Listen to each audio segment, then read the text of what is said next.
Everyone obviously has different tastes in games, and surviving waves of zombies can be fun for some people, but also a tediously unthinkable waste of time for others. And for those of you who watched my first impressions of Zombie Army VR, I came away solidly in the fun camp. I also said after playing it for 50 minutes it was a good game. It had some extra weapons laying around to change the pace, there was a boss fight, and I felt it had a progressional campaign. And now, after rolling the credits, playing some co-op, Zombie Army VR has now pulled down its pants and fully exposed itself to me. And after witnessing all it has to offer, the ranking of good has now slipped down a notch, unfortunately, to okay. We obviously have to keep in mind the price point of £25 or $30, which isn't too bad in my opinion, and of course everything I said in my first impressions is still true, but I would argue the first chapter of the game was indeed the best part of the game, because getting to the end credits of Zombie Army VR sometimes felt like a grueling slog. The very nature of this game can obviously be very repetitious, but this repetitive feeling happened so early on in the 5-hour campaign that those 5 hours ended up feeling like 12 hours, and the reasons for this happening after my initial first impressions is only a few more zombie types appeared, and there was no more big core weapons that I mentioned to break things up apart from near the end, and it was exactly the same weapon. And there was also no more boss fights until you get near the end of the game too, and I think the game's overall polish also started to wear off as the game went on. The environments went from okay to actually being a bit boring, and you basically spend half the time going one way and then the next half doing most of it all over again in reverse. Now don't get me wrong, the score chasing is still the biggest part of the enjoyment for me, but after a while, finding yourself in the same situations combined with the pretty dull environments did get the better of me. There is one level aside from the opening though that I liked called the forest, but aside from that the levels are not very memorable. During my playtime I found 9 different weapons,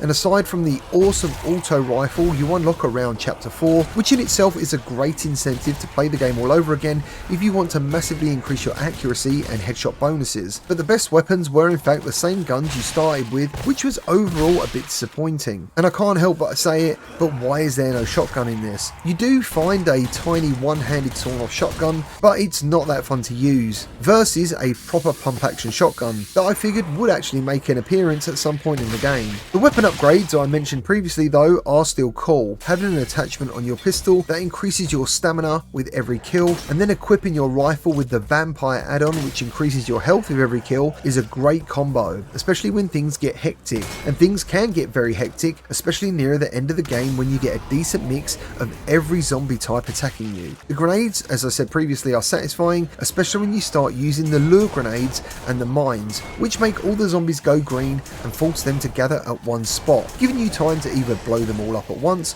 or giving you the chance to gather resources. And later on you start getting runner zombies and explosive suicide zombies, which at first do add a bit of stress until you realise they have to stop when they're actually near you, and then it takes them 2 or 3 seconds to actually blow up, making them in the end not much of a threat at all and something you can actually use to your advantage. But even then I did unfortunately find myself a bit bored, and that's when I figured it was time to do some multiplayer, because surely that is where the game's fun lies, and I'm pleased to say this does actually bring the game up a point. The interactions are limited between you and your colleague outside of being able to give each other health, and I do think 4-player co-op versus 2-player co-op would have been a huge win for Zombie Army VR, but the amount of zombies on the screen didn't really feel that much more of a challenge versus playing solo. But this was all on normal difficulty, so maybe on hard it's a different story. There is also no in-game voice chat, at least on PSVR2, but this may not be an issue on Quest and PC, and the negatives I mentioned before, like not being able to two-hand a pistol, the crappy but passable satchel button, overall put the game at least 2 steps back in comparison to where it was after my first impressions. Plus I noticed sometimes zombies don't react to explosions. I had mines fall through the floor,